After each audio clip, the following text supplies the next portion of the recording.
Nous allons réaliser un petit donjon pour votre jeu, où le héros devra trouver un trésor afin de s'enrichir et devenir le nouveau roi. Rendez-vous après l'intro. Ici, je pars d'une référence sur le net, que je vais modifier et adapter. Pour commencer, je réalise un nouveau document de 128 x 128 pixels, où je placerai mon donjon. Puis, je fais un autre document de 16 x 16 pixels cette fois-ci, qui me servira à faire boucler mes tiles et vérifier la cohérence de l'ensemble. Je fais d'abord les lignes des briques, puis je les agence de manière à rendre le tout harmonieux et pour que les lignes bouclent entre elles. J'ajoute la lumière qui arrive par le dessus et je copie-colle sur le document de 128 pixels. Je retourne sur le tiles et je modifie un peu les reflets sur certaines pierres pour mettre de l'aléatoire dans le rendu. Ici, je n'hésite pas à tester plusieurs configurations et je garde celle où l'aspect est le plus crédible. Une fois terminé, je vais réaliser le dessus de la brique et mettre la zone noire qui permet d'isoler les parties du donjon et rendre au mieux. Là encore, j'efface certaines lignes, puis je les replace ailleurs afin de bien diversifier l'ensemble. J'éclaircis la texture du dessus, puis j'ajoute une ligne blanche pour marquer les reflets sur les briques et accentuer encore les détails. À ce niveau de la réalisation, nous allons faire les arrondis pour redescendre le long de chaque côté. Pour ce faire, il suffit de continuer le dessin et de créer la petite pierre gauche dans l'alignement du tiles. Un peu de reflet pour marquer, et nous pouvons d'ores et déjà réaliser les pierres qui descendent. Une fois terminé, on copie-colle en miroir et on agence le tout pour faire une pièce de donjon. On continue de fermer la pièce en réalisant des pierres dans l'angle, puis on copie la série du haut et on la colle en bas. Je réajuste les pierres car je trouve qu'elles sont trop petites et pas aux bonnes proportions. Effectivement, les pierres du fond sont larges et épaisses et il apparaît logique de mettre le tout à la bonne taille. Une fois cette étape terminée, je place une ligne de contour foncée pour marquer le sol et je prépare des carrés d'une couleur mauve très foncée.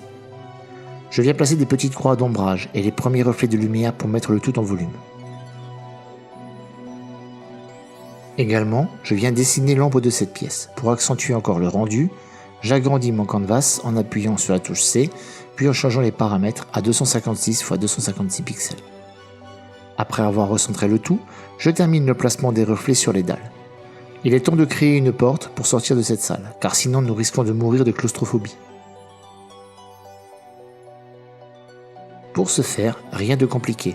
J'esquisse une première ébauche de la porte en remontant au fur et à mesure. J'ajoute les charnières, puis je mets un aplat de couleurs, et je continue de monter en terminant la forme par un arrondi. Il ne me reste plus qu'à ajouter la poignée de porte, et à mettre en volume cette dernière grâce à la lumière et aux ombres. Je termine la porte en plaçant un contour noir qui permet de faire ressortir la profondeur de cette dernière. Allez, on va ajouter une chaîne accrochée au mur de cette pièce, servant à emprisonner des brigands, des monstres et autres. Je commence par le support, ici 3 couleurs suffisent à ébaucher la pièce. Ensuite, je viens dessiner la menotte posée à même le sol, avec la même technique que pour le support. Enfin, je termine par la création de la chaîne. Encore une fois, ne cherchez pas à détailler plus qu'il n'en faut, sous peine de dégrader visuellement l'objet. Je décide ensuite de détailler un peu plus les dalles. Afin de rompre l'uniformité, je place une ligne d'ombre et avec une couleur claire, je remonte pour marquer une saillie dans le carrelage. Je réitère l'opération pour une autre dalle, mais cette fois-ci, je simule des fissures. Pour la troisième dalle, j'ai décidé de subdiviser un petit carrelage. Je mets donc des croisillons de couleur foncée, puis je viens tirer des lignes pour marquer les joints. Enfin, j'ajoute les reflets qui vont apporter plus de réalisme. Et pour en finir avec cette salle, je me décide à mettre un petit tas de planches. Notez qu'ici, je suggère la matière, le bois, et je n'entre pas dans les détails. Un aplat de couleurs, suivi d'un contour dans les mêmes tons en foncé, permet déjà d'avoir une approche. Je marque les ombres pour donner un peu d'épaisseur, puis je termine avec l'ombre sous le tas de planches. J'en ai terminé avec la petite salle de donjon. Apportez le prisonnier pour qu'il soit attaché et purge sa peine de 2500 années. Merci d'avoir regardé cette vidéo, laissez-moi un pouce bleu si elle vous a aidé, abonnez-vous pour en voir d'autres, à bientôt, ciao ciao.